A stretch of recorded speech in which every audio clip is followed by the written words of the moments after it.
Hey guys, this is test review test for test 1, and this is number 19. This is the third time I've done this video, so hopefully it'll work. Okay, so they give us a piecewise function, which it looks like an equation that's split up into two pieces. So we're gonna have two pieces of the curve. And they first want us to graph it, then they want us to talk about like where it's discontinuous, where you have to pick up your pen when you trace it. So first, let's graph it. Okay, so this first part, it says if x is less than -2, less than means left. And then the bottom one says x is bigger than or equal to -2, so that means the stuff to the right. Okay, and then now we're going to draw a picture. So first we're going to go to y equals, unless you know how to do it by hand, but I'm going to go to y equals. And I'm just going to type in this 1 plus x. So you type in 1 plus x, and then you go to graph, hiccup. And here's our picture. But we only want the part to the left of -2. So if you want to find exactly where that is, you can press maybe trace and then scroll down, press the left arrow button until the very bottom left of your screen says -2 something. And mine doesn't exactly say it, but it looks like maybe it's when x is -2, y is -1. Yeah, okay. But either way, we're going to use the left side of this curve to draw it on here because it says when x is less than -2. So I'm going to go find some super awesome points by going to my T-chart. So these numbers at the bottom on my calculator were decimals and they're not really helping me. So I'm going to go to my T-chart and find what the y value is when x is -2. So I'm going to press second, graph. Oh, and it looks like we have a little T-chart right here. Okay, so I'm going to look for when x is -2. So automatically I see a -2, -1. And then I'm going to look for the stuff left of -2. Well, what x values are to the left of -2? The ones that are more negative or the ones that are positive? The answer is the ones that are more negative. So I need to graph this -3, -2, and this -4, -3. Okay, so let me draw these points. We're going to have -2, -1, left 2, down 1. There's a point. Left 3, down 2. For -3, -2. So left 3, down 2, Here's another dot. Then -4, -3. So left 4, 1, 2, 3, 4. Down 3, 1, 2, 3. Yeah, okay, good. And then let me press graph. Oh, and that's right. Our dots look like they're going in the correct direction of our picture. Okay, so before we connect these dots, let's talk about what dot I'm going to have right here at -2. If we look back at your if statement, it says if x less than -2. Well, because it's just a regular alligator, a less than, you're going to use an open hole. Whereas for this bottom sucker, x bigger than or equal, that one you're going to use a closed hole. So what that means is when x is -2 up in this T-chart at -2, -1, that sucker is going to be an open hole. So let's draw an open hole at -2, -1. There's my open hole, and then the rest of the graph just connects with it. Woohoo! Okay, now let's graph to the right of -2. We're going to go to our calculator and type in 2 minus x, 2 minus sine x. Then we're going to go to our graph. And we want the stuff to the right of -2. So my graph looks a little different. So -2 is 1, 2, somewhere up here maybe. And we're going to look to the right of it. So we're just drawing the right of it. So first, let me maybe get a t-chart. So we're about to do the right, the 2 minus x, the right. So let me go to my t-chart. And let me find when x is -2, because that's definitely the portion we're talking about, because it says x bigger than or equal to -2. Okay, so at -2, the y value is 4. And then what numbers are to the right of -2? Are they the positives or are they the bigger negatives? The numbers to the right of -2 are -1, 0. So the y values for those from our calculator are 3 and 2. So let's draw those. We're going to put a dot at -2, 4. So left 2, up 4. 1, 2, 3, 4. Then we're going to put a dot at -1, 3. Left 1, up 3. Then we're going to put a dot at 0, 2. So no left, right, just up 2. Now we need to figure out, when I connect these dots, am I going to have a closed or an open hole to start with? Well, since we're doing the right side, it says greater than or equal to, meaning you're going to have a closed at this -2, 4. So at -2, 4, we're going to draw a super fat closed dot.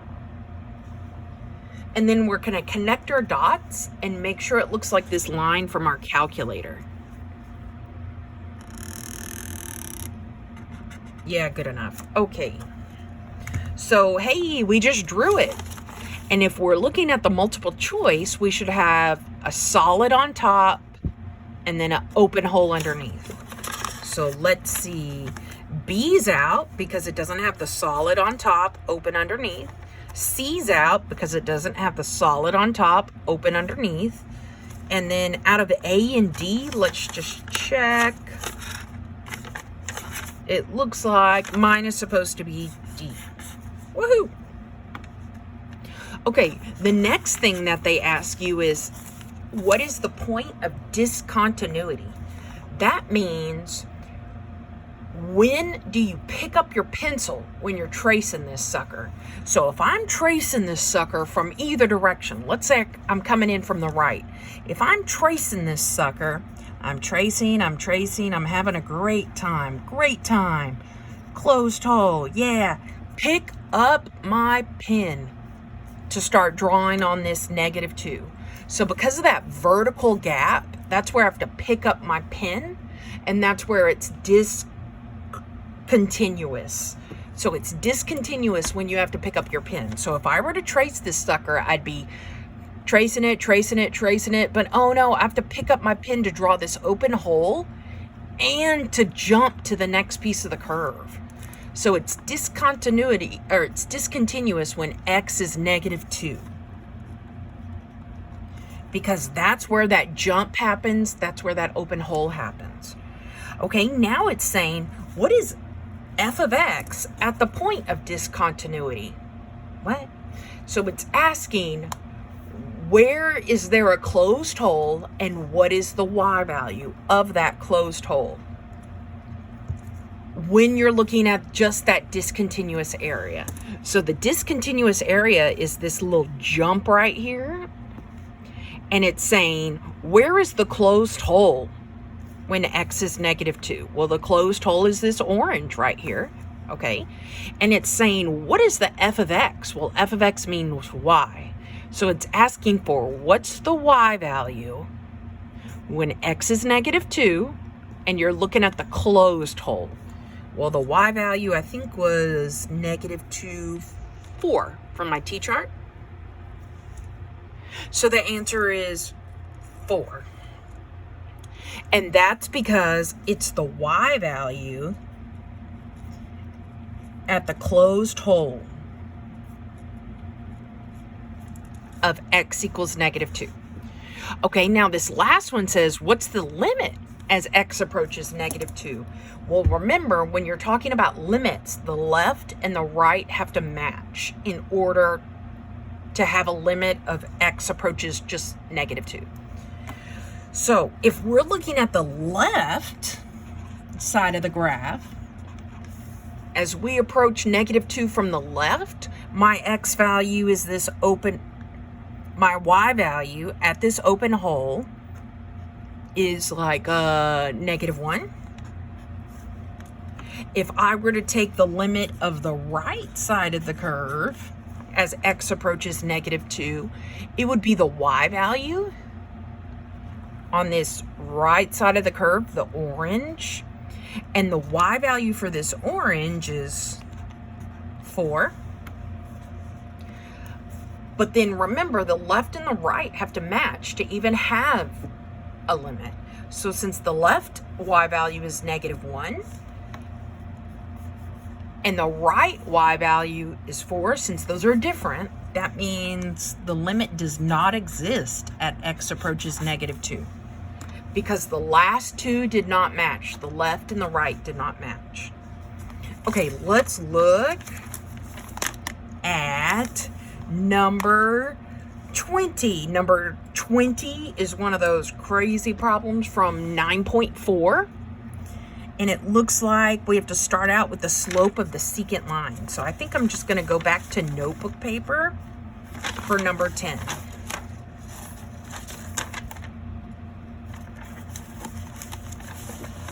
Oh my gosh. Okay, I'm gonna get my life together. Hold on. Okay, here we go. I'm ready. Okay, so for number 20, it says f of x equals 2x squared, and then we're just gonna go slow.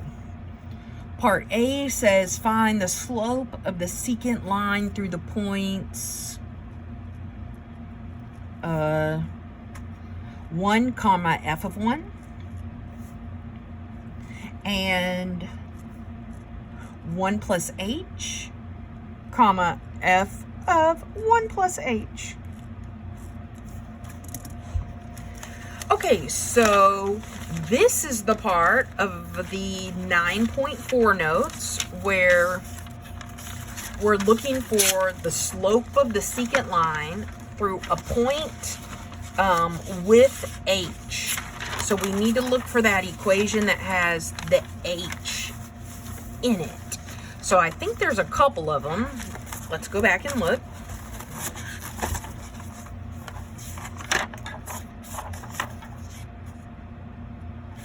Okay.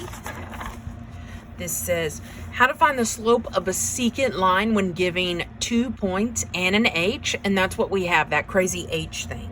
So our formula is this right here, f of a plus h minus f of a all over h. So let me write that sucker down. So the formula is f of a plus h minus f of a all over h. Okay, so you're probably wondering, what the heck are all these letters? Well, the H is always a H. That never changes. It's the A that is special here. We get the A from whatever number they have in these parentheses. So see how they have ones? That means A is a 1. So instead of f of a plus h, we're actually going to be using f of a is 1. 1 plus h minus f of a is 1. 1 all over h. Okay. So now we're just going to find each piece of this formula slowly. So we're no longer using this f of a plus h minus f of a. Since a was 1, we plug that in. Okay, so now what we're going to do is we're going to find this top left, f of 1 plus h. Then we're going to find the top right, f of 1. Then we're going to throw it all back in and start canceling. So our f of x equation is f of x equals 2x squared. Remember that? But we need to find f of 1 plus h and f of 1. So let's find f of 1 plus h. That means wherever there's an x in the f of x, we are going to plug in a 1 plus h. So over here on the left, instead of this x, we put 1 plus h. So on the right, instead of x squared, we're going to put 1 plus h with a square. So we're going to have 2 parentheses, 1 plus h with a square. Okay, now we're going to do this 1 plus h squared. 1 plus h squared means it times itself, as in the same thing beside itself in parentheses. Can you see that? Barely. Okay, so 1 plus h times 1 plus h. Okay, now we're going to multiply this out. So let's FOIL this. FOIL means the first two suckers together. So 1 times 1 is 1. Huzzah. The outsides means the outsides. 1 times the h on the outside. That means 1h. And I'm just going to put a plusative before it. Now let's work on the insides. The insides are what's on the inside of the parentheses. H times 1. And that's another plusative 1h. Lastly, h times h. And that's h squared. Okay, when I go to write all this out on one big long line, I'm going to have 1 plus sign. These oi's, let's see, I think we can do that in our head. 1h plus 1h is positive 2h. So I'm going to put plus 2h. And then let me put that h squared. Okay, let's check ourselves. Have we done everything from this 2 parentheses 1 plus h squared? So I did the 1 plus h squared. Ah, poop, I didn't multiply by 2. Okay, we do that at the end anyway, so that was good. So I'm going to bring down this 2 and put it outside of a parentheses, and then now I'm going to distribute.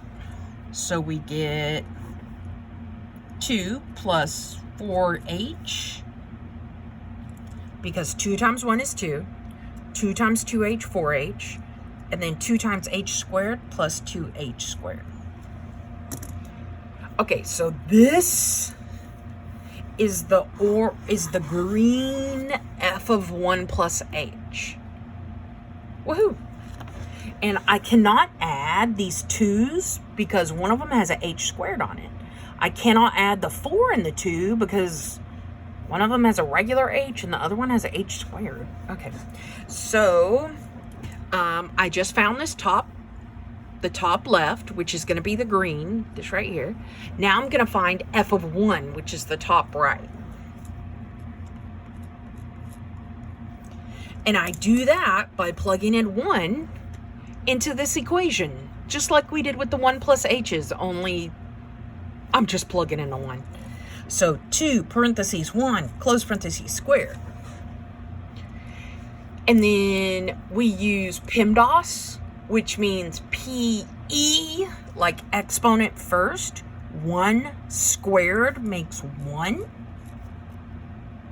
Then we multiply by that 2 in front, and that gives us 2. So f of 1 is 2. If you don't believe me, put this in your calculator, I promise. Okay, so that means instead of this f1 at the top right of the equation, I'm just going to put 2. Okay, let's throw it all back together. So we're going to put it all back together now. We're going to have a big old fraction bar. And on the left, we're going to have that green stuff. 2 plus 4h plus 2h squared. On the right, we're going to have this orange stuff. And remember, the formula on the top right says minus f of 1. So I'm going to say minus that number we got out, 2. All over, we're always all over h. Okay, now we're going to cross out what we can. The 2's cross out, goodbye. And then the h's cross out, but not all the h's. So let me rewrite this. We have 4h plus 2h squared all over h. Okay?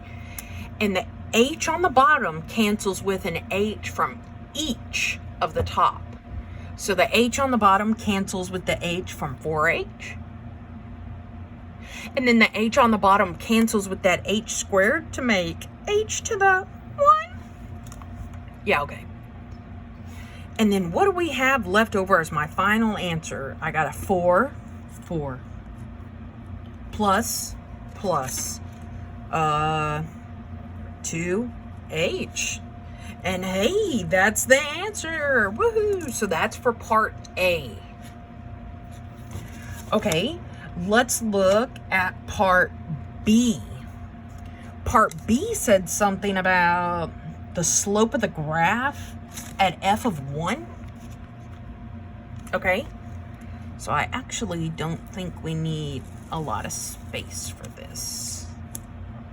Maybe not. Let's see. Okay, so let's go back and check our notes for 9.4, how to find the slope of a graph. So we look at 9.4, we look for slope of a graph.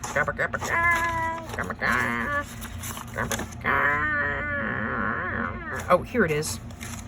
It says how to find the slope of the graph when given 1 point. And it looks like we use that same formula that we just did, only at the very end, we plug in 0 for h. Oh my gosh. Okay, well, let's go. So we're going to use that same formula. So for part B, it says the slope, something about slope of the graph at, I think it said 1 comma f of 1. Yeah, okay. But then it looked like the same exact formula, except for there was a limit, h approaches 0. And then it had that same formula of f of a plus h minus f of a all over h. Okay, well, we already did this for the point 1 comma f of 1. We already did it. It's way up here. 1 comma f of 1. We already did it. So from part B, or from part A,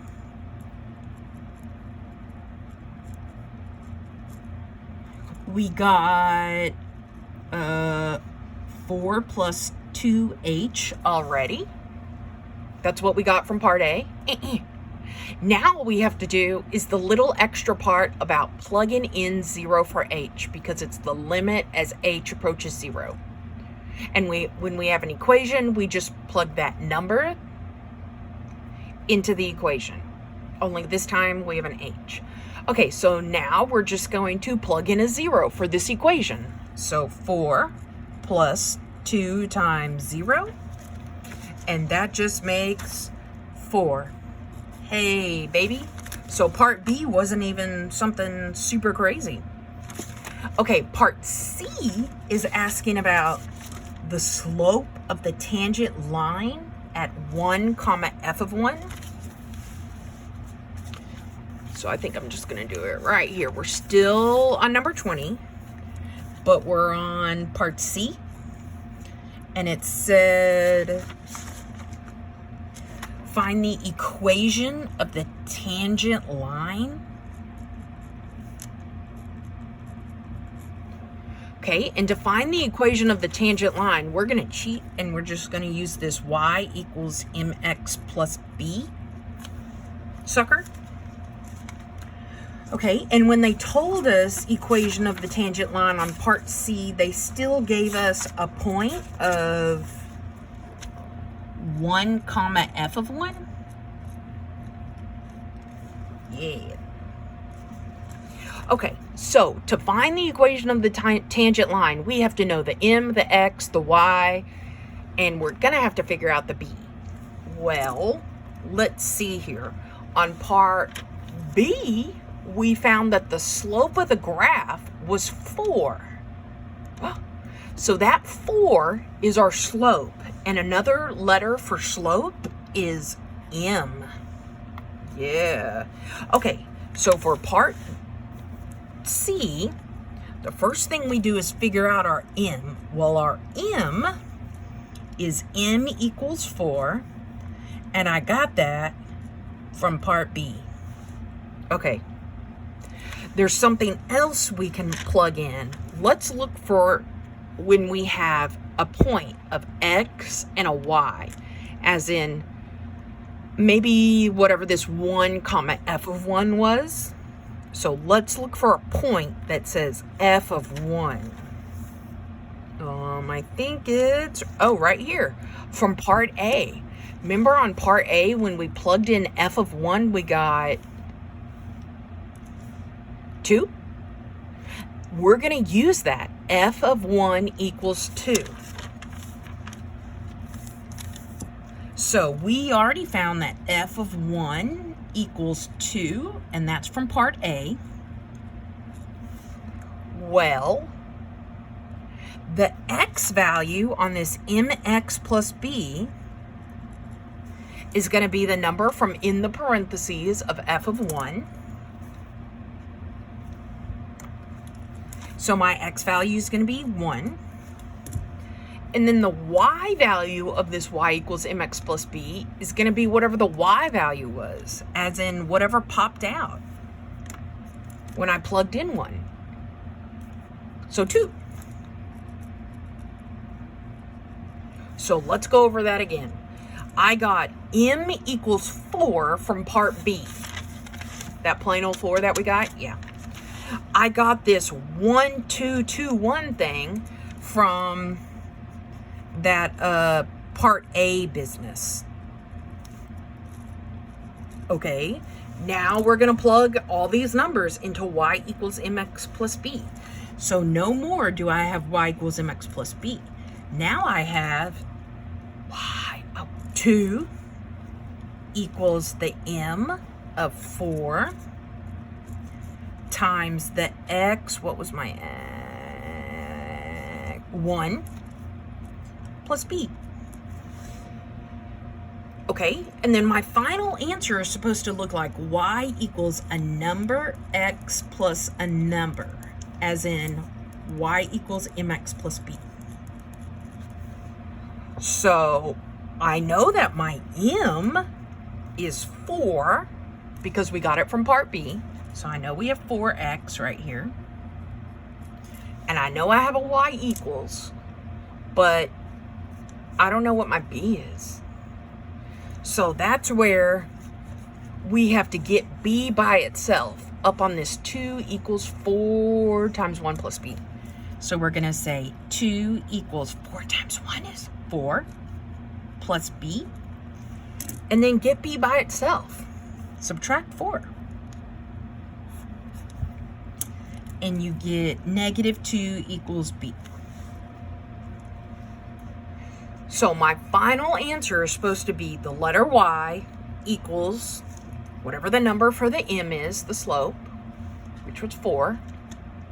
Then the letter x.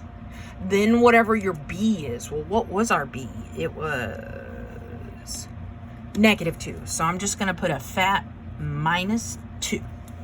And hey, that's the equation of the tangent line. I think on the test review, the y equals is already there. You just have to type in the 4x minus 2.